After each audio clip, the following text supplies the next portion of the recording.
Podcast. I'm standing in front of the House of Blues, Lake Buena Vista, ready to check out a band that got their name from a skit from Monty Python. I'm talking about Toad the Wet Sprocket.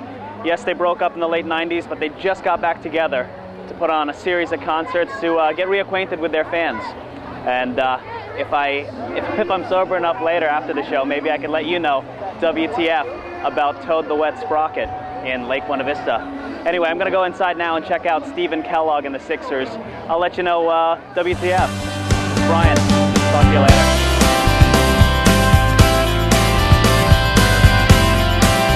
Shit, I'm back. Hey, it's Brian from WTF, the podcast. Anyway, just saw, well, actually, you know, I'll be quite honest with you. I just saw Toad the Wet Sprocket on their I guess you could call it the reunion tour. And for the most part, if I had to give it 4 stars, I would give it maybe 2 3/4. Only because of the fact that they turned a lot of their faster, more up-tempo songs into like country twangy stuff.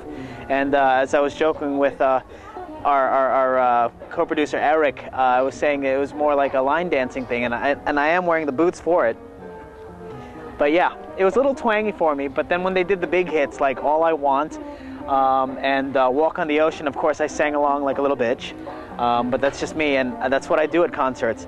But I think for me, the very end of the show with I Will Not Take These Things for Granted, I'm telling you, if you hear the song from the radio, or if you heard it on your CD, but seeing it live, I did not get moved to tears because obviously I'm emotionally constipated and I can't cry. But I Will Not Take These Things for Granted was definitely a highlight of the show, and that was the last song. But Glenn Phillips, he was great, in good form. Randy Gus, the little drummer, I made many jokes about him tonight, which I don't want to repeat on the podcast. But for the most part, it was a very enjoyable show. Again, I wish it wasn't as twangy as it was, but it was very good, and it only proves one thing: we're not getting any younger. And and that is WTF, and that would stand for, was that fun? The answer would be yeah, but it left a little bit to be desired for. This is Brian for WTF, the podcast. I'm signing out. I had fun, and guess what? I'm not that drunk because I'm still actually standing without falling over. WTF, the podcast at yahoo.com. Send me your comments, your questions. Me and Pete, we're here for you. But tonight, Pete's at home doing something else. So, there you go. This is Brian. I'm out.